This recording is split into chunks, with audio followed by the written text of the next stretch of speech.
Alright everyone, I got something here that really grinds my gears. We got boxing promoter Eddie Hearn here on the problem with MMA.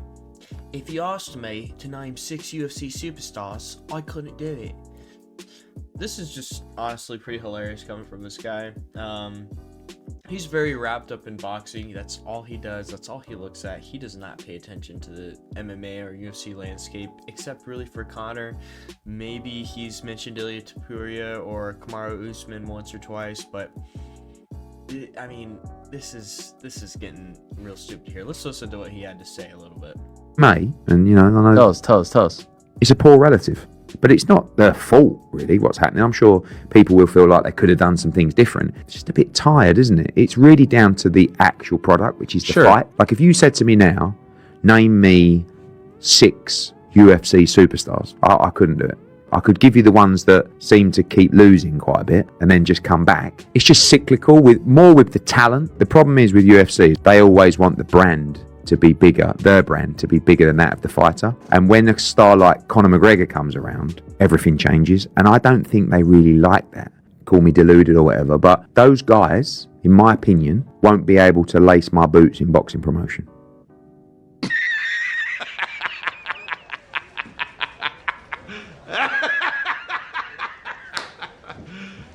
You serious? Now, as a business, as an organisation, as UFC, unbelievable. But this is different.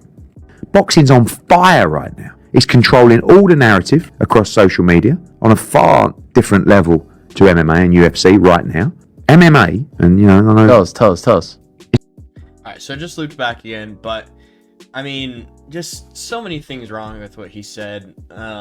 First of all, I mean, if you just go to the post right here, there's 6 dudes here, but I wanted to go through some of the UFC fighters, just over a million Instagram followers. Paddy the Batty, 4 million followers on Instagram, and probably a lot more across all social media. We got Charles Oliveira, 8.1 million followers. Also probably a lot more followers across all platforms. I'm sure he has YouTube. He's got OnlyFans. He's got a bunch of other things. Got Ilia Topuria, 7.2 million followers. All known all across Spain, making crazy, promotions on the cover of Men's Health, in Spain. Tom Aspinall, 1.3 million followers. Still hasn't gotten a fight announcement yet from John Jones, and everyone is waiting for that one. It's one of the most talked about fights in MMA right now, if he even paid attention at all. Alex Pereira, 6.9 million followers.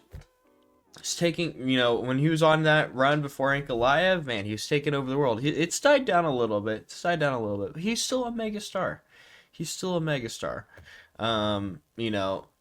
Gets massive. He's got stake. He's got all of these sponsorships and stuff like that.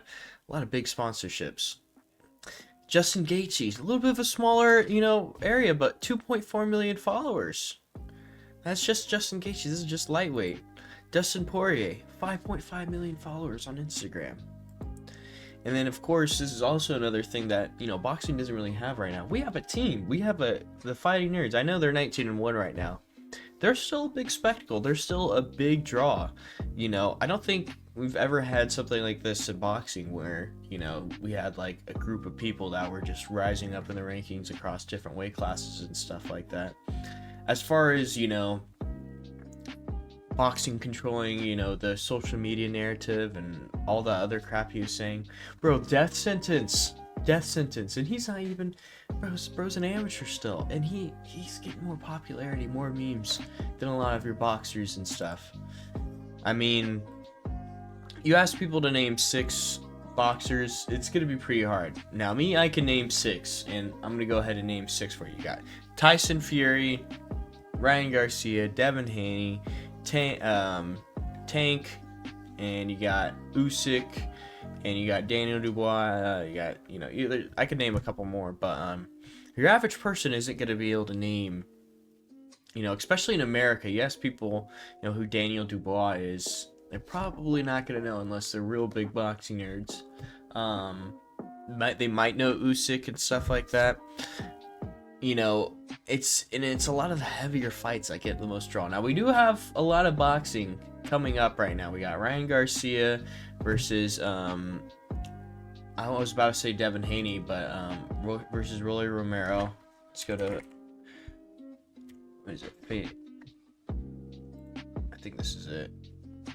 No, this is a video game, which is really weird that this is getting promoted with the whole boxing thing. But let's go to Ring Magazine. This is gonna be in Times Square, and this is gonna be sick. Like, I wish UFC would take some notes from this, and I'm not denying that boxing is getting some good fights. They're making a lot of big fights. Honestly, the UFC is just not making right now, which really sucks. Insane right here how they do the Ring in Times Square. That's what I'm really interested about the most. But anyways, getting off track here. Going back to this post here, if you just look in the comments, most people are just totally in agreement of, like, you know, I love this movie, by the way. Looking back, yeah, I mean, boxing is doing very well right now. We have Canelo Alvarez also that day afterwards as well, but I think he's very underrating MMA right now, and I don't think he really pays attention to it. I mean, Eddie Hearn, of course, is going to say that as well, and then he's going to, you know, mention guys like Jorge Masvidal, Nate Diaz, Conor McGregor, you know, Khabib, stuff like that. Guys who aren't even really in the UFC, or guys who aren't in the UFC anymore, and are still big stars. And if they come back, guess what? They're gonna do a lot better than some of your boxers. If Nate Diaz and Conor McGregor came back to the UFC right now and did a trilogy, and they decided to do it on the weekend of Ryan Garcia and Devin and this whole Rolly Romero fight and Devin Haney versus his guy and Teofimo Lopez, it would do better than that. That's just where we're at right now. MMA just, it has a lot more options as far as entertainment goes. I mean, you got your grapplers, your strikers, guys, you got your guys in between, you know, you got guys who are entertainers, athletes, all the things like that. And with boxing, not saying that they can't put on good fights and stuff like that, you know, there's only a couple ways that a knockout can happen. You know, MMA's got a lot more variety.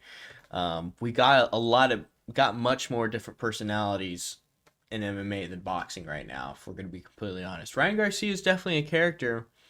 Tank is pretty funny sometimes too, but I mean, boxing's got no Patty the Batty. I mean, they don't have, I don't think that there's a Charles DuBronx Brazilian boxer right now and stuff like that. So I mean, overall, I just gotta say, Eddie Hearn, you're an idiot when it comes to talking about MMA. Stick to stuff with boxing. That's where your mainly go-to stuff is. So yeah, just thought I'd make this little video real quick talking about how stupid Eddie Hearn is, and wow, he's grinding my gears. But anyways, hope you guys have a great day and see you later.